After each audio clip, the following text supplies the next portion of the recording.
Chapter energy. आइए इस chapter को समझते हैं। Sources of energy. एनर्जी के कई सोर्स होते हैं जो ब्रॉडली दो कैटेगरीज में डिवाइड किए जा सकते हैं, कॉन्वेंशनल यानी नॉन रिन्यूएबल और नॉन कन्वेंशनल यानी रिन्यूएबल। आइए इसको समझते हैं। कॉन्वेंशनल नॉन रिन्यूएबल सोर्सेस, ये वो सोर्सेस है जो फिनाइट है, मतलब एक टाइम के बाद खत्म हो जाएंगे। इसका यूज हमेशा हमें इन्वायरमेंटल पोल्यूशन और रिसोर्स डिप्लीशन के रिस्क के साथ करना पड़ता है। जैसे कोयल, ये एक फॉसिल फ्यूल है जो अंडरग्राउंड मिलता है। कोयल को बर्न करके एनर्जी प्रोड्यूस की जाती है। इसका मेजर ड्रॉबैक ये है कि कार्बन डाइऑक्साइड रिलीज करता है, जो ग्लोबल वार्मिंग का मेजर काउज है। ऑयल, पेट्रोलियम या क्रूड ऑयल भी एक फॉसिल फ्यूल है जो मेनली ट्रांसपोर्टेशन और इंडस्ट्रियल पर्पस के लिए यूज होता है। ये भी पोल्यूशन और ग्रीन हाउस गैसेस प्रोड्यूस करता है। नेचुरल गैस, ये भी एक फॉसिल फ्यूल है जो मीथेन गैस के फॉर्म में होता है। इसका कंबसन लेस हार्मफुल होता है कंपेयर टू कोयल और ऑयल, लेकिन फिर भी कार्बन इमिशन होती है। अब नॉन कन्वेंशनल रिन्यूएबल एनर्जी, ये वो एनर्जी होते हैं जो नेचर से मिलते हैं और इनका यूज कभी खत्म नहीं होता जब तक नेचर को डैमेज ना हो। ये सस्टेनेबल और इन्वायरमेंट फ्रेंडली होते हैं। मेजर रिन्यूएबल एनर्जी सोर्सेस को देखते हैं। First, solar energy. Solar energy sun से आने वाली एनर्जी है। ये क्लीन और रिन्यूएबल सोर्स है। फोटोवोल्टिक सेल, ये सेल सनलाइट को डायरेक्टली इलेक्ट्रिसिटी में कन्वर्ट करते हैं, जैसे सोलर पैनल जो हम घरों और ऑफिसेस में लगाते हैं। सोलर थर्मल सिस्टम, इसमें मिरर या लेंसेज का यूज करके सनलाइट को कंसंट्रेट किया जाता है। ये हीट जनरेट करते हैं जो एक फ्लूइड को गर्म करता है, फिर ये हीट इलेक्ट्रिसिटी जनरेट करने के लिए यूज होता है। अब hydro power. Hydro power energy flowing water से मिलती है। डैम्स को रिवर पर बनाया जाता है जहां वाटर फ्लो को टरबाइन से पास करवाया जाता है। टरबाइन की रोटेशन से इलेक्ट्रिसिटी जनरेट होती है। अब विंड एनर्जी। विंड एनर्जी को विंड टरबाइन्स के थ्रू कैप्चर किया जाता है। जब हवा विंड टरबाइन के ब्लेड को घुमाती है तो ये काइनेटिक एनर्जी को इलेक्ट्रिसिटी में कन्वर्ट कर देती है। अब न्यूक्लियर एनर्जी। न्यूक्लियर एनर्जी दो तरीके से जनरेट होती है। First, nuclear fusion. इस प्रोसेस में एटम्स को स्प्लिट किया जाता है जिससे एनर्जी रिलीज होती है। ये एनर्जी हीट बनाती है जो इलेक्ट्रिसिटी जनरेट करने में यूज होती है। न्यूक्लियर फ्यूजन, ये एक पोटेंशियल सोर्स है जिसमें एटम को कंबाइन किया जाता है हाई टेम्परेचर पे। जो भी एनर्जी रिलीज होती है वो फ्यूचर में क्लीनर एनर्जी का सोर्स बन जाता है। अब हाइड्रोजन एनर्जी। हाइड्रोजन एनर्जी को इलेक्ट्रोलाइसिस के थ्रू प्रोड्यूस किया जाता है। इस प्रोसेस में वाटर को स्प्लिट किया जाता है यूजिंग इलेक्ट्रिक करंट। ये हाइड्रोजन फ्यूल के फॉर्म में यूज होता है, जैसे स्टीम मीथेन रिफॉर्मिंग। ये एक और प्रोसेस है जिसमें नेचुरल गैस को यूज करके हाइड्रोजन प्रोड्यूस किया जाता है। अब बायोगैस। बायोगैस ऑर्गेनिक मटेरियल जैसे एनिमल वेस्ट, क्रॉप रेसिड्यू या सीवेज को एनारोबिक डाइजेशन के थ्रू प्रोड्यूस होता है। इस प्रोसेस में माइक्रो ऑर्गेनिज्म वेस्ट को डिकम्पोज करते हैं और मीथेन गैस प्रोड्यूस होती है। ये मीथेन गैस हीटिंग या इलेक्ट्रिसिटी जनरेट के लिए यूज की जाती है। अब बात करते हैं बायोफ्यूल। बायोफ्यूल एक ऐसी फ्यूल है जो बायोमास से बनती है। बायोमास मतलब वो सब चीजें जो ऑर्गेनिक होती है, जैसे प्लांट, एनिमल और वेस्ट मटेरियल। बायोफ्यूल बनाने के लिए अलग अलग प्रोसेस यूज किए जाते हैं, जैसे फर्मेंटेशन, ट्रांसस्टरीफिकेशन और थर्मोकेमिकल कन्वर्जन। ये ट्रेडिशनल फ्यूल जैसे पेट्रोल और डीजल की जगह यूज की जा सकती है, खासकर व्हीकल और पावर जनरेशन में। अब बायोमास कन्वर्जन को देखते हैं। Direct burning. बायोमास को डायरेक्टली जलाना भी एक मेथड है जिसमें कुकिंग या इलेक्ट्रिसिटी जनरेट के लिए हीट प्रोड्यूस होती है। Conversion to ethanol, methane. Biomass को केमिकल प्रोसेस से इथेनॉल या मीथेन में कन्वर्ट किया जा सकता है। फर्मेंटेशन यानी कि इथॉल बनाने के लिए या एनएरोबिक डाइजेशन मीथेन बनाने के लिए की प्रोसेस को यूज होती है। अब challenges of biomass conversion. Soil nutrients loss. Biomass को बर्न या कन्वर्ट करने से सॉइल में न्यूट्रिएंट्स का लॉस हो सकता है। Energy intensive production. इथेनॉल की प्रोडक्शन काफी एनर्जी इंटेंसिव होती है, जो इन्वायरमेंट पे प्रेशर डाल सकती है। Food fuel. बायोमास का यूज फूड क्रॉप्स के लैंड पर भी हो सकता है, जो फूड सिक्योरिटी के लिए प्रॉब्लम क्रिएट कर सकता है। अब solid waste management, sorting and combustion. Solid waste को सॉर्ट करके उसमें से कंबस्टेबल मटेरियल को जलाया जाता है। ये प्रोसेस लैंडफिल की नीड को कम करता है और डिस्पोजल कॉस्ट को रिड्यूस करता है। डिसएडवांटेज की बात करें तो जैसे एयर पोल्यूशन, जब पेपर और प्लास्टिक को बर्न किया जाता है तो एयर पोल्यूशन होता है। यह हार्मफुल गैसेस और पार्टिकल्स रिलीज करते हैं जो हेल्थ के लिए डेंजरस हो सकते हैं। अब जियोथर्मल एनर्जी। जियोथर्मल एनर्जी अर्थ के नेचुरल हीट को यूज करके इलेक्ट्रिसिटी जनरेट करती है। हॉट स्प्रिंग और रिजर्वियर से स्टीम को निकालकर टरबाइन को घुमाया जाता है। एनवायरमेंटल इम्पैक्ट को देखते हैं। Hydrogen sulphide. स्टीम में हाइड्रोजन सल्फाइड हो सकता है, जो एयर पोल्यूशन का काउज है। Toxic mineral. जियोथर्मल एनर्जी से निकलने वाले मिनरल फिश के लिए टॉक्सिक हो सकता है और इसलिए मेंटेनेंस की जरूरत होती है। अब टाइडल एनर्जी। टाइडल एनर्जी को यूज करने के लिए डैम्स बनाए जाते हैं, जो बेस या स्टोरीज में होती है। ये डैम्स हाई टाइड के टाइम वाटर को कंट्रोल करके टरबाइन को चलाते हैं, जो इलेक्ट्रिसिटी जनरेट करते हैं। इन्वायरमेंट इम्पैक्ट की बात करें तो ये प्रोसेस नेचुरल फ्लो को अल्टर कर सकता है और हैबिटेट डिस्ट्रप्शन हो सकता है। पोल्यूशन भी कंसंट्रेट हो सकता है, जो मेराइन लाइफ को इफेक्ट कर सकता है। मीथेन एंड इथेनॉल प्रोडक्शन को देखते हैं। मिथेनॉल को नेचुरल गैस या बायोमास से बनाया जा सकता है। इथेनॉल को मेनली बायो वेस्ट या फूड क्रॉप से फर्मेंटेशन के थ्रू प्रोड्यूस किया जाता है। ये क्लीन फ्यूल के रूप में यूज होती है या फिर सॉल्वेंट के रूप में भी काम आती है। ये ट्रेडिशनल फ्यूल से थोड़ी ज्यादा क्लीन होती है और पोल्यूशन को रिड्यूस करने में मदद करती है। अब liquefied petroleum gas LPG. LPG एक बाय प्रोडक्ट है जो नेचुरल गैस प्रोसेसिंग और पेट्रोलियम रिफाइनिंग से मिलता है। इसकी कंपोजिशन की बात करें तो ये मेनली प्रोपेन और ब्यूटेन का मिक्सचर होता है। इसकी एप्लीकेशन ये होती है कि हीटिंग, कुकिंग और व्हीकल में यूज होता है। ओडोराइज होता है ताकि अगर गैस लीक हो तो उसे डिटेक्ट किया जा सके सेफ्टी के लिए। अब compress natural gas CNG. CNG compress methane होता है जो टैंक में स्टोर किया जाता है। ये क्लीन बर्निंग फ्यूल के रूप में व्हीकल्स में यूज होता है। इसकी एडवांटेज की बात करें तो क्लीनर, सेफर और चीपर होता है कंपेयर टू ट्रेडिशनल फ्यूल जैसे पेट्रोल और डीजल। अब energy landscape in India as of 2024। Total installed power capacity. India का total installed power capacity 424 gigawatt है। Fossil fuel share. इसमें से 244 गीगावाट फॉसिल फ्यूल जैसे कोयल, ऑयल, नेचुरल गैस से आती है। Non fossil fuel share 180 gigawatt renewable sources energy sources से आती है, जैसे सोलर, विंड और हाइड्रो पावर। अब renewable energy target in India 2030 को देखते हैं। इंडिया का टारगेट है 500 गीगावाट रिन्यूएबल एनर्जी सोर्सेज से जनरेट करना बाय 2030। ये टारगेट सोलर, विंड और हाइड्रो पावर की ग्रोथ को बूस्ट करेगा। अब world energy outlook 2022 IEA report. India's energy demand next decade में पीक करेगा। कोयल डिमांड 2020 के लेट में पीक करेगा और अर्ली 2030 में डिक्लाइन स्टार्ट हो सकता है। रिन्यूएबल एनर्जी का ग्रोथ रैपिड होगा और सोलर पीवी 15% शेयर बना सकता है। नेट जीरो इमिशन टारगेट 2070 तक अचीव करना फिजिबल है अगर रिन्यूएबल एनर्जी टारगेट को मीट किया जाए। अब बात करते हैं solar energy production. Solar energy को हार्नेस करने के 3 मेन तरीके हैं: photovoltaic PV, solar heating and cooling SHC और concentrating solar power.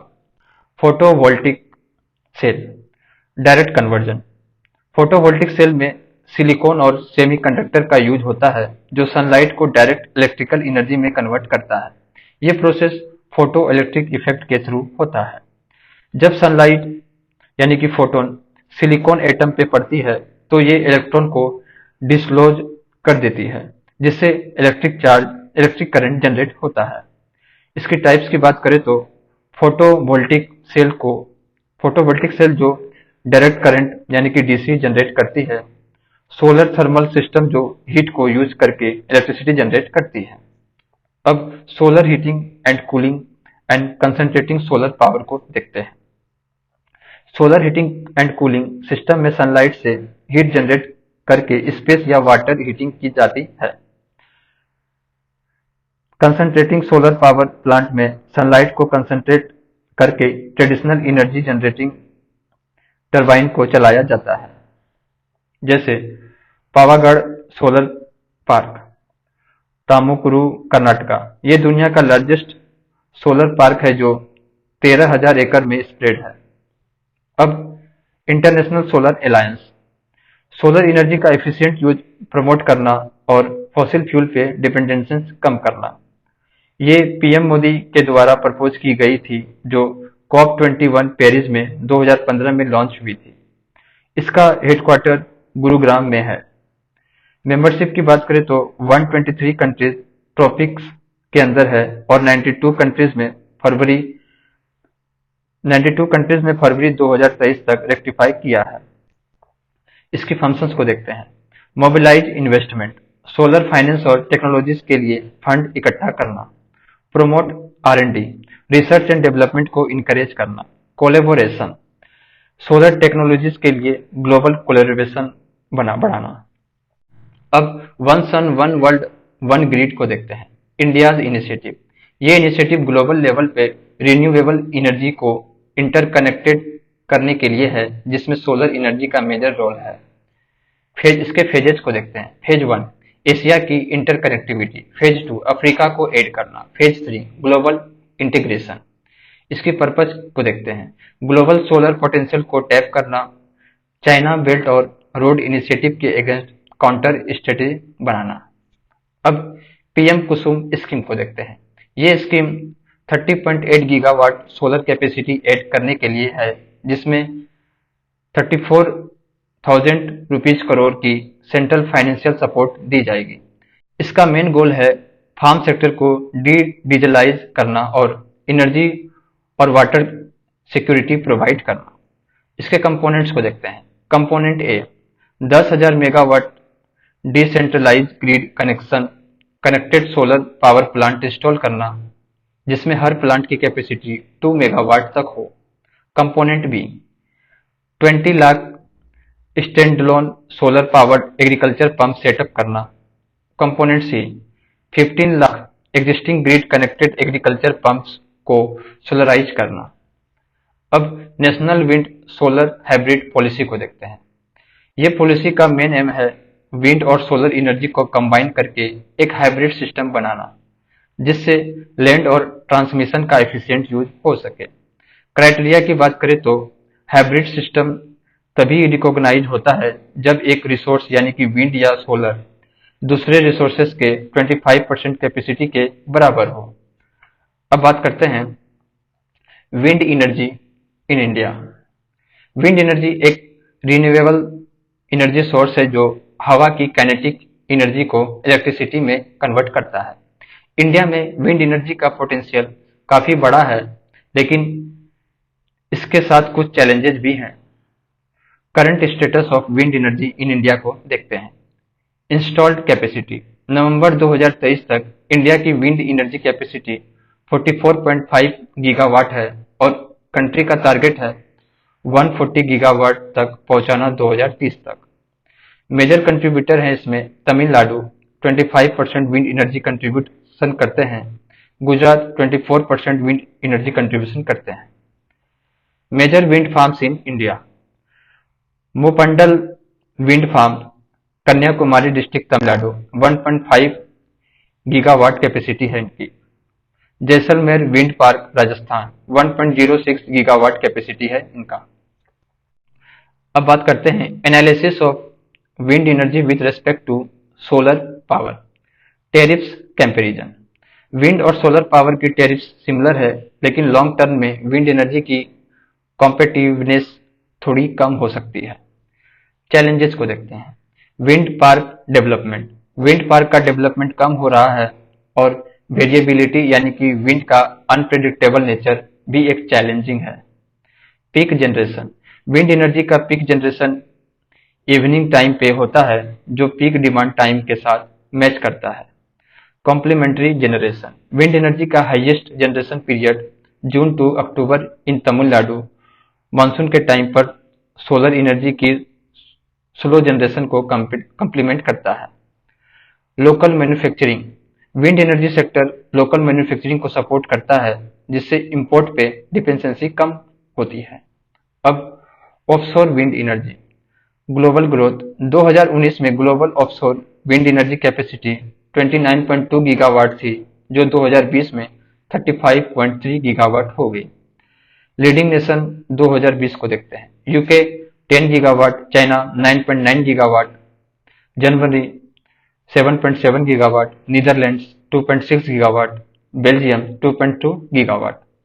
India potential को देखते हैं। इंडिया का टारगेट है 140 गीगावाट ऑफशोर विंड एनर्जी का पोटेंशियल 2050 तक, और 5 गीगावाट का टारगेट था 2022 में, और 30 गीगावाट का टारगेट है 2030 तक।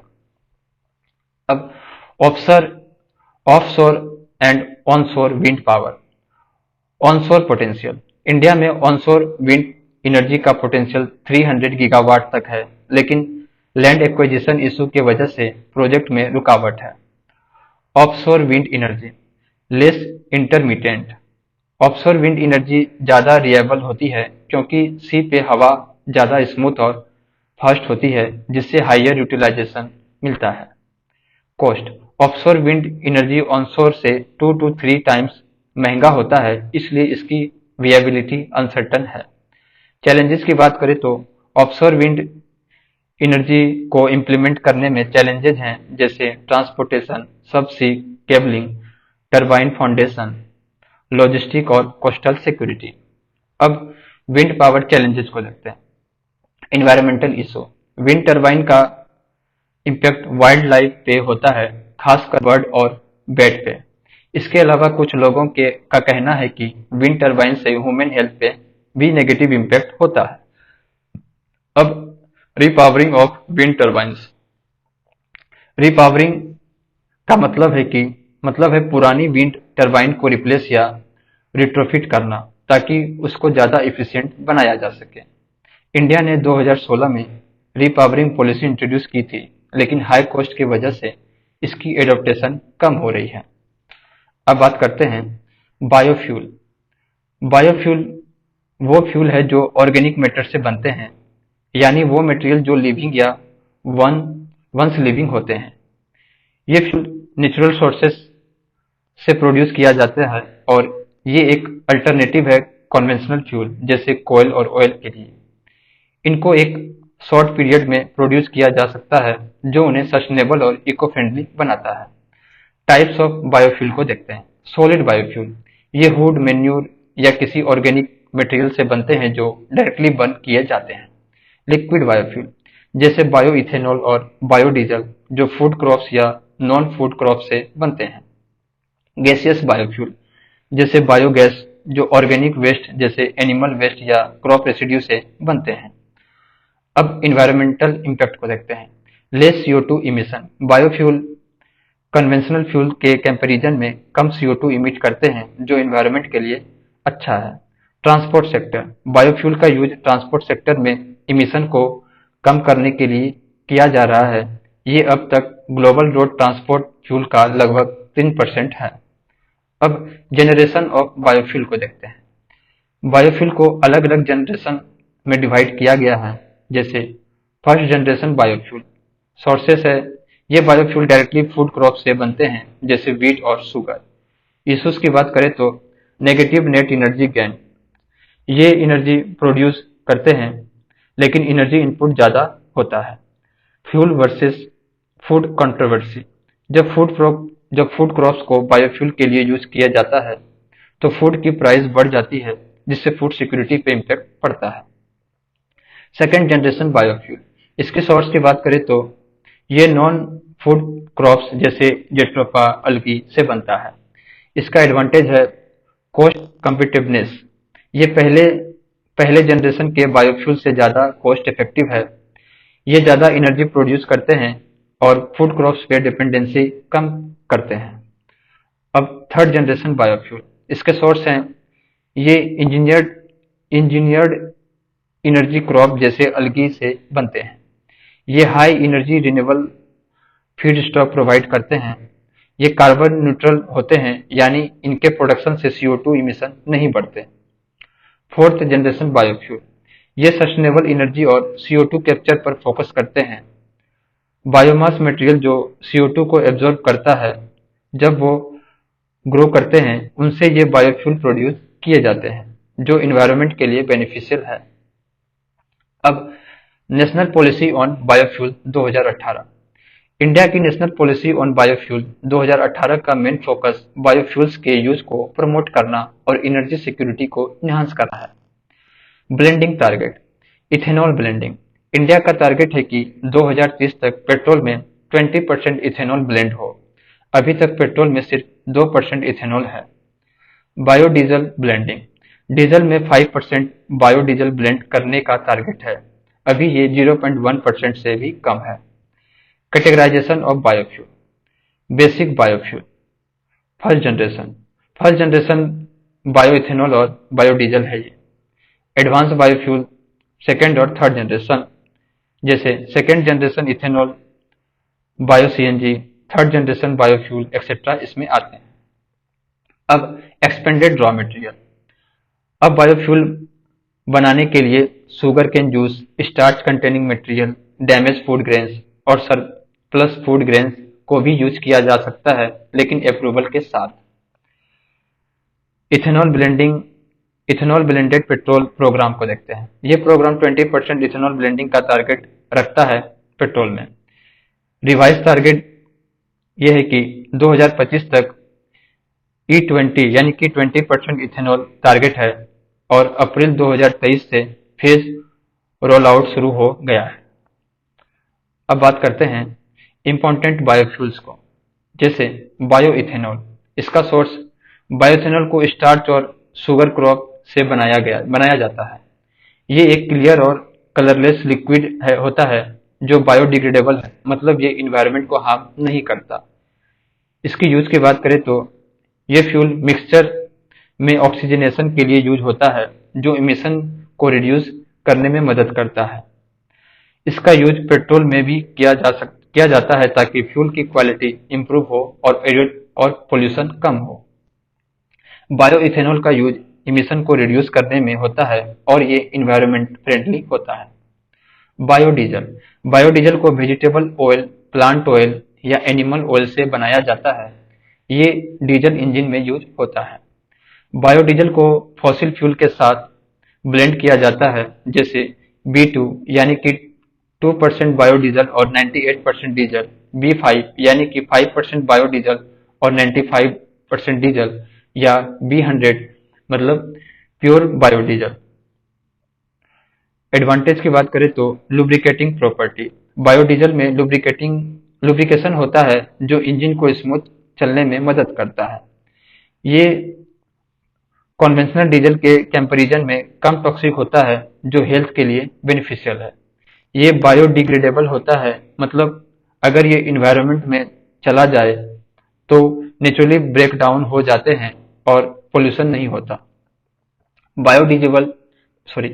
बायोडीजल रिन्यूएबल सोर्स है और इन्वायरमेंट फ्रेंडली है। इसका यूज ट्रांसपोर्टेशन सेक्टर में पोल्यूशन को कम करने के लिए हो रहा है। अब बायोगैस मेनली मीथेन, जिसमें 50 to 65% कंपोजिशन होता है, और कार्बन डाइऑक्साइड 35 to 50% कंपोजिशन होता है, से बना होता है। ये बायोगैस एनएरोबिक डाइजेशन के थ्रू बनाया जाता है, जिसमें ऑर्गेनिक मटेरियल जैसे फूड वेस्ट, एनिमल वेस्ट को बैक्टीरिया के थ्रू ब्रेक डाउन किया जाता है। जब बायोगैस को प्यूरिफाई किया जाता है तो उसे कंप्रेस बायोगैस बनाया जाता है जो फ्यूल के रूप में यूज होता है। बायोगैस एक रिन्यूएबल एनर्जी सोर्स है जो वेस्ट मटेरियल से बनता है और क्लीन एनर्जी प्रोवाइड करता है। अब sustainable alternative towards affordable transportation scheme. Sustainable alternative towards affordable transportation scheme SATAT scheme का मेन गोल है कंप्रेस्ड बायोगैस यानी कि CBG की प्रोडक्शन को बढ़ावा देना जो एक ग्रीन फ्यूल है और इन्वायरमेंट को कम डैमेज करता है। की फीचर्स को देखते हैं। Entrepreneurship. SATAT scheme encourages entrepreneurs को CBG प्लांट सेटअप करने के लिए ताकि वो ग्रीन ऑटोमेटिक और इंडस्ट्रियल फ्यूल प्रोड्यूस कर सके। Urban air pollution. इस स्कीम का एक एम है अर्बन एयर पोल्यूशन को कम करना जो सिटी में बढ़ता जा रहा है। Farmers income. फार्मर को इनकम इंक्रीज करने का अपॉर्चुनिटीज मिलता है क्योंकि CBG प्रोडक्शन में उनका इन्वॉल्वमेंट हो सकता है। Promote organic farming.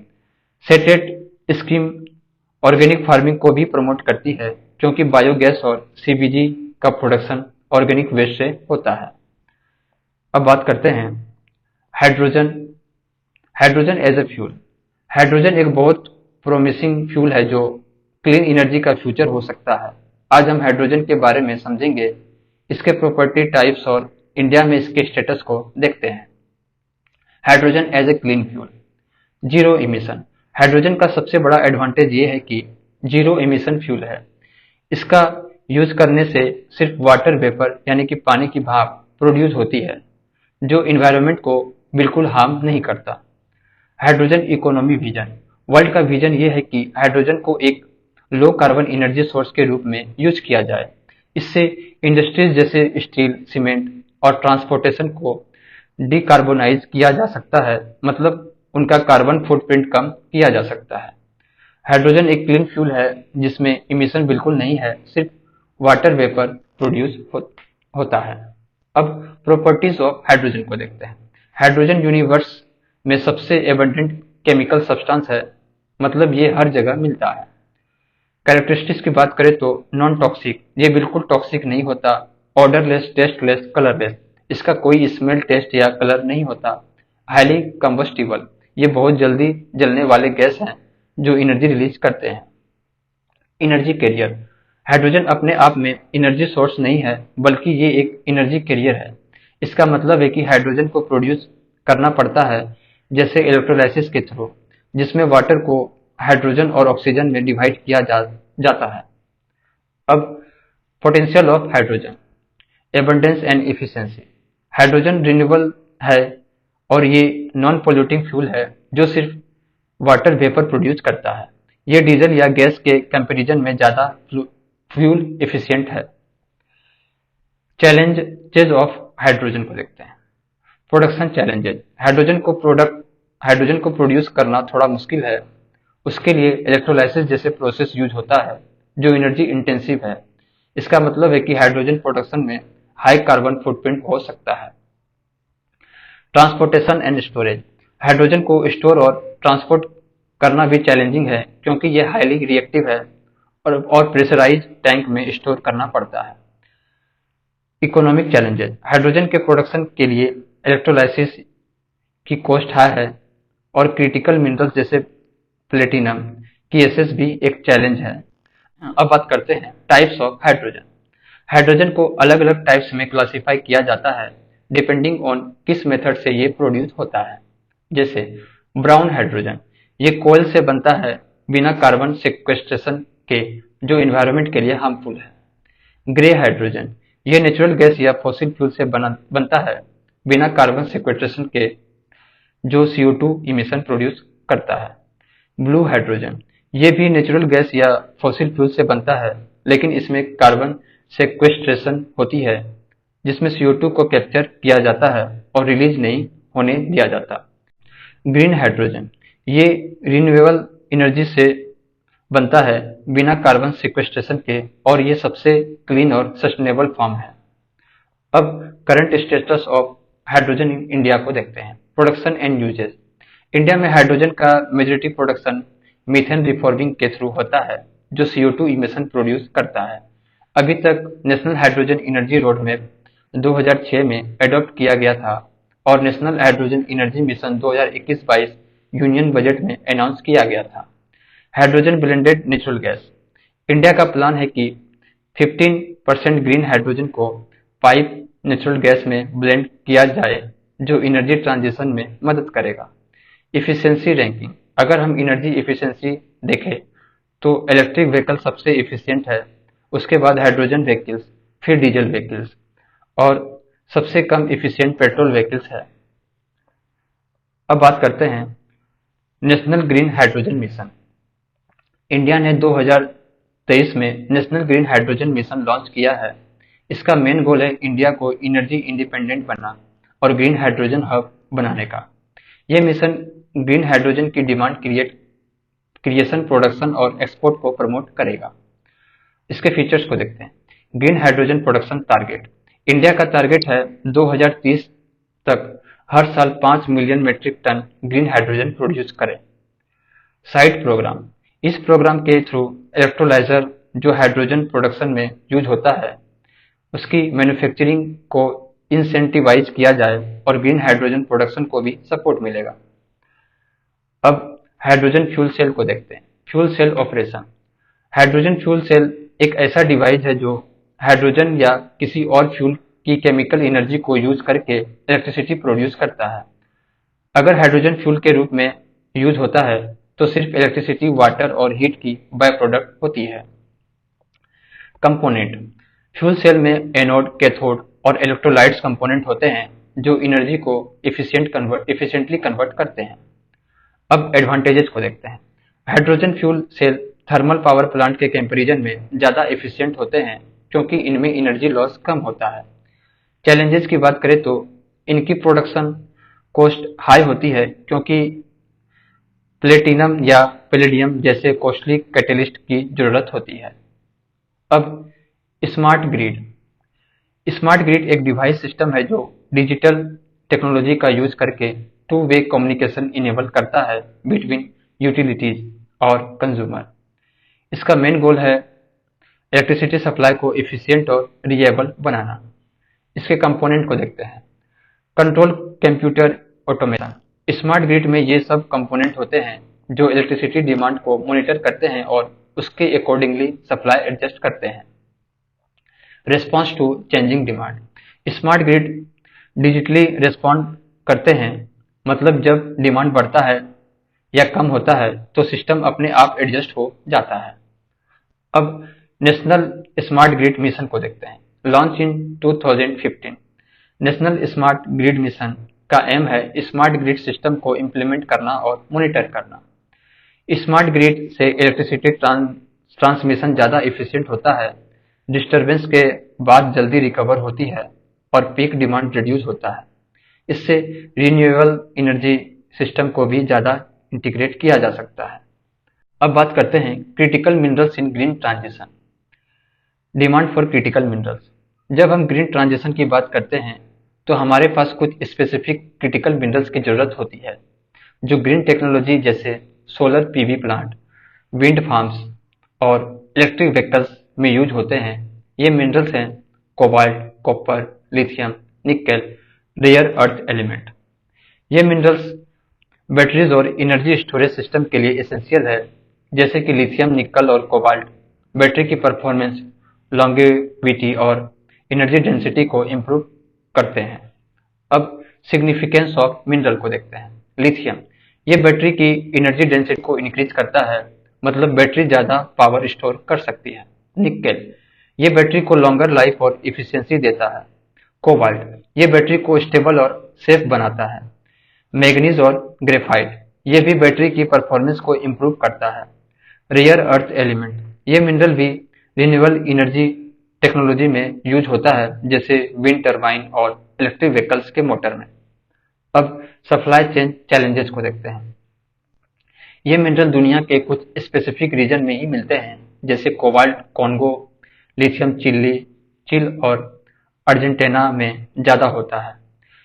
इसलिए सप्लाई चेन काफ़ी कंसंट्रेटेड है और अगर एक रीजन में कोई डिस्ट्रप्शन होता है तो पूरी दुनिया को सप्लाई इशू फेस करने पड़ते हैं। ये uneven distribution supply risk create करता है। अब मेजर्स टेकन बाय इंडिया को देखते हैं।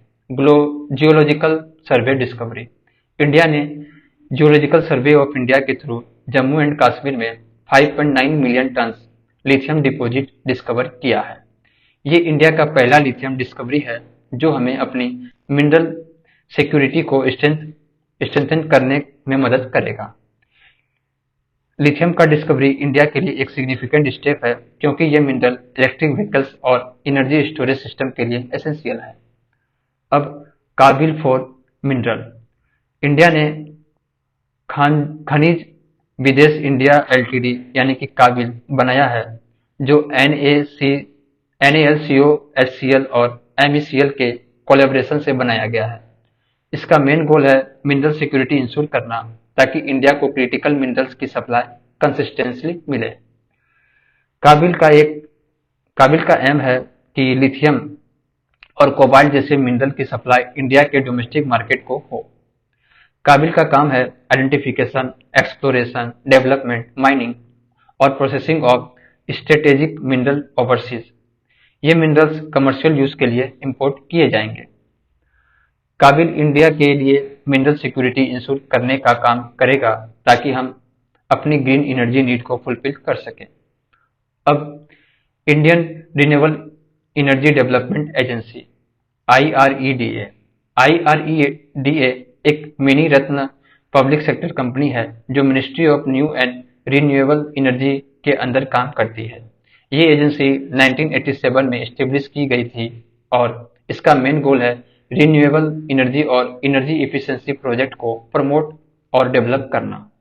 इसकी रोल की बात करें तो IREDA फाइनेंशियल असिस्टेंस प्रोवाइड करती है रिन्यूएबल एनर्जी प्रोजेक्ट के लिए जैसे सोलर, विंड और बायो एनर्जी प्रोजेक्ट के लिए। अब बात करते हैं energy conservation measures in India. Energy conservation act 2001। India ने एनर्जी कंजर्वेशन एक्ट 2001 में बनाया जो एक लीगल फ्रेमवर्क है एनर्जी कंजप्शन को रेगुलेट करने, एनर्जी एफिशिएंसी को प्रमोट करने और एनर्जी कंजर्वेशन को इंश्योर करने के लिए। इस एक्ट के थ्रू इंडिया ने अपने एनर्जी रिसोर्सेज को एफिशिएंटली यूज करने का सिस्टम बनाया है। आइए major provisions of the act को देखते हैं। Designated consumer. एक्ट के अंदर कुछ इंडस्ट्रीज को डिजाइनेटेड कंज्यूमर बनाया गया है जो अपनी एनर्जी कंजप्शन को मॉनिटर और रिड्यूस करते हैं। Standard and labelling of appliances. ये प्रोविजन अप्लायंसेस के लिए स्टैंडर्ड और लेबलिंग सेट करते हैं ताकि कंज्यूमर को पता चले कि कौन से अप्लायंसेस एनर्जी एफिशिएंट हैं। Energy conservation building code. ये कोड कमर्शियल बिल्डिंग के लिए मिनिमम एनर्जी स्टैंडर्ड सेट करते हैं ताकि बिल्डिंग का एनर्जी कंजप्शन कम हो। Bureau of energy efficiency. Bureau of energy efficiency एक स्टैट्यूटरी एजेंसी है जो मिनिस्ट्री ऑफ पावर के अंदर काम करती है। ये एजेंसी एनर्जी कंजर्वेशन के प्रोग्राम डेवलप करती है और उनको इम्प्लीमेंट करती है। Energy conservation fund. ये फंड एनर्जी एफिशिएंट प्रोजेक्ट को फाइनेंस करने के लिए एस्टेब्लिश किया गया है। अब ब्यूरो ऑफ एनर्जी एफिशिएंसी को देखते हैं। BEE का मेन काम है एनर्जी एफिशिएंसी को प्रमोट करना। ये agency energy conservation programme develop करती है जो इंडस्ट्रीज और कंज्यूमर को एनर्जी सेविंग प्रैक्टिसेस एडॉप्ट करने में मदद करती है। BEE का स्टार और लेबलिंग प्रोग्राम अप्लायंसेस को एनर्जी सेविंग पोटेंशियल के हिसाब से लेबल करता है जैसे BEE स्टार लेवल। अब energy conservation building code ECBC commercial building के लिए मिनिमम एनर्जी स्टैंडर्ड सेट करता है। इसका एम है कि बिल्डिंग अपने एनर्जी कंजम्पशन को रिड्यूस करे और एफिशिएंट तरीके से एनर्जी यूज करे। इको निवास संहिता 2018 ये रेसिडेंशियल बिल्डिंग के लिए सिमिलर स्टैंडर्ड सेट करता है। अब initiative for energy efficiency Ujala Unnat Jyoti by affordable LED for all. ये initiative energy efficiency service limited के थ्रू LED बल्ब्स का डिस्ट्रीब्यूशन करता है जो एनर्जी एफिशिएंट है और ग्रीन हाउस गैस इमिशन को रिड्यूस करते हैं। स्ट्रीट लाइटनिंग नेशनल प्रोग्राम, ये प्रोग्राम स्ट्रीट लाइट को रिप्लेस करता है एलईडी लाइट से, जो एनर्जी इफिशियंट है और इलेक्ट्रिसिटी कंजप्शन को कम करते हैं। अब new energy performance standard, room air conditioner, India ने new energy performance standard introduce किया है जिसमें 24 degree celsius default setting mandatory है। इसका एम है कि इलेक्ट्रिसिटी कंजप्शन को रिड्यूस किया जाए और कार्बन इंटेंसिटी कम हो।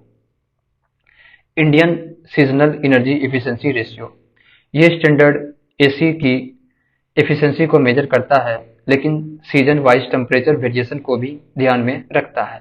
इससे एसिस को ज्यादा एफिशिएंट बनाया जाता है। अब sustainable energy for all, SE for all, एक मल्टी स्टेक होल्डर पार्टनरशिप है जो 2011 में लॉन्च की गई थी। इसका गोल है 2030 तक ये ऑब्जेक्टिव्स अचीव करना, जैसे एनर्जी इफिशिएंसी में इंप्रूवमेंट का रेट डबल करना, रिन्यूएबल एनर्जी का शेयर एनर्जी मिक्स में डबल करना, universal access to modern energy service ensure करना। अब एनर्जी कंजर्वेशन अमेंडमेंट बिल 2022 को देखते हैं। एनर्जी कंजर्वेशन अमेंडमेंट बिल 2022 को इंट्रोड्यूस किया गया है ताकि एनर्जी कंजर्वेशन एक्ट 2001 को रिवाइज किया जा सके, स्पेशली नेशनली डिटरमाइंड कंट्रीब्यूशन के अपडेटेड टारगेट के लिए। इस बिल में कुछ इंपॉर्टेंट प्रोविजन है, जैसे mandatory use of non fossil sources, bill में नॉन फॉसिल फ्यूल सोर्सेस का मैंडेटरी यूज इंक्लूड किया गया है। कार्बन ट्रेडिंग, कार्बन मार्केट को एस्टेब्लिश किया जाएगा जिसमें इंडस्ट्रीज अपने कार्बन इमिशन को ट्रेड कर सकती है। Energy conservation and sustainable building code, ये कोड बिल्डिंग के लिए एनर्जी इफिशिएंट और सस्टेनेबिलिटी को इंश्योर करेगा। Standard for vehicles and vessels, vehicles और वेसल्स के लिए भी एनर्जी इफिशिएंसी स्टैंडर्ड सेट किए जाएंगे।